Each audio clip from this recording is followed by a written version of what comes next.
et bienvenue dans cette nouvelle série de la Gazette, Cinéma et Psychogénéalogie, qui vous propose d'analyser des films suivant l'œil de la psychogénéalogie. Alors aujourd'hui, nous analyserons le film Ces liens invisibles de Marine Billet, que je vous conseille vraiment de regarder avant de voir la suite de cette vidéo, parce que ça vous permettra de mieux comprendre mon analyse, et aussi parce que c'est un moyen métrage qui a été réalisé avec vraiment un très petit budget, et qu'en le visionnant, eh bien, vous aiderez Marine dans la réalisation des projets qu'elle a en cours. Vous pourrez voir ce film directement sur internet avec le lien qui est dans le descriptif sous la vidéo. En attendant, je vous laisse avec la bande-annonce pour que vous voyez un petit peu l'ambiance, et quoi qu'il en soit, je vous retrouve juste après. À tout à l'heure.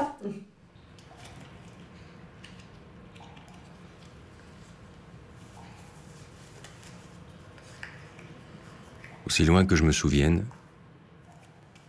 j'ai toujours su. J'ai toujours senti qu'on me cachait des choses dans ma famille.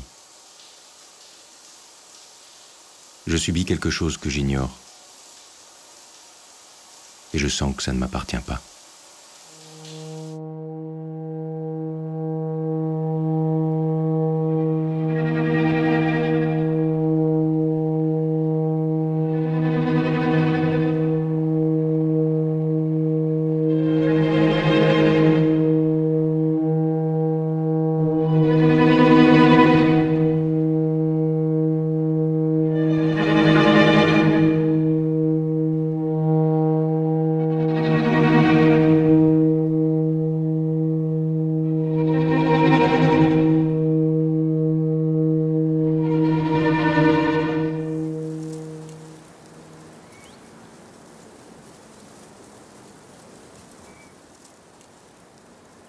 Voilà, j'espère que cette bande-annonce vous a plu, et si vous avez vu le film, vous avez remarqué que ce film traite avec beaucoup de sensibilité le problème du secret de famille.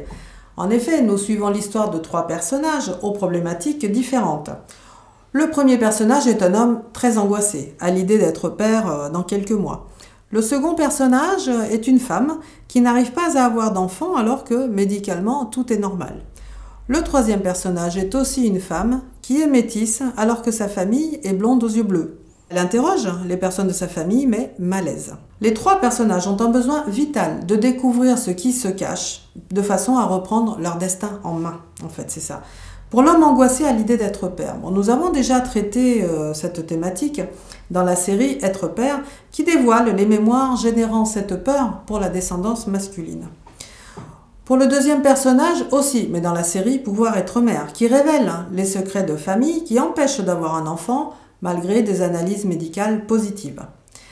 Pour le troisième personnage, qui est cette femme métisse, la recherche est vraiment ardue pour elle parce qu'aucun membre de la famille ne veut parler. Et le malaise s'intensifie au fur et à mesure de son insistance. Alors bien sûr, je ne vous révélerai pas ce que les 3 personnages découvrent, parce que ce serait vous dévoiler la fin du film, et il vaudrait franchement mieux que vous alliez le voir si vous ne l'avez pas vu tout à l'heure. Par contre, nous pouvons parler des secrets de famille, parce que le secret sécrète une énergie. Vous voyez que c'est la même famille de mots, secret et sécréter. Donc le secret sécrète une énergie muette, mais toxique. Elle est muette, mais on la sent, on la ressent. Elle trouble les comportements, elle favorise les silences, elle favorise les phrases du type « Oh, mais tout ça c'est du passé » ou alors « On ne réveille pas les morts ». La toxicité de ces phrases a un effet direct sur la descendance. Perte de confiance envers les autres ou perte de confiance envers soi-même. Parce que si je suis issu du mensonge, je ne peux pas faire confiance. Ou alors, je ne suis pas digne de confiance puisqu'on ne me dit rien. Dans le cas ici des 3 personnages du film, ce secret leur génère mal-être, angoisse suicidaire et même de la culpabilité d'être celui ou celle qui réveille ce qu'il ne faut pas. Pendant toute la durée de leur recherche, le mal-être va s'amplifier jusqu'à ce qu'ils découvrent leurs secrets respectifs, qui va les libérer et dénouer leurs problèmes. Bon, aujourd'hui, je vous rassure, les 3 personnages vont très bien. Alors, pour autant, de manière générale, faut-il révéler un secret de famille à tout prix à son destinataire? Eh bien, moi, je vais vous dire, pas forcément. Parce que la transparence peut être pire que le secret lui-même. En fait, le destinataire en réalité doit être prêt à entendre, il doit être demandeur.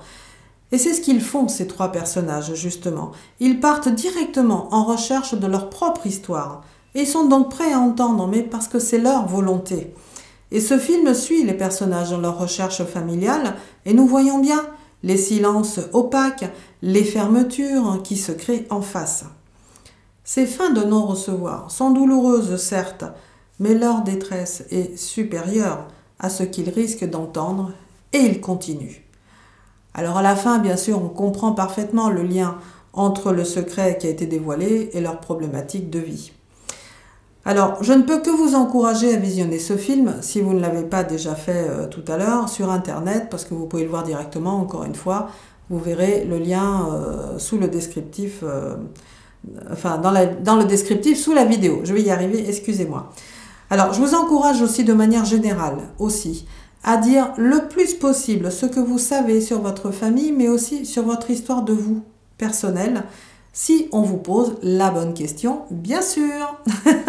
Comme toujours, vous pouvez mettre un pouce bleu et nous soutenir dans Tipeee pour nous permettre de continuer de travailler sur la Gazette. Voilà, vous verrez tous les liens s'afficher dans le descriptif sous la vidéo. En attendant, je vous remercie toujours de votre confiance. Je vous embrasse et je vous dis à très bientôt pour une prochaine vidéo. Au revoir.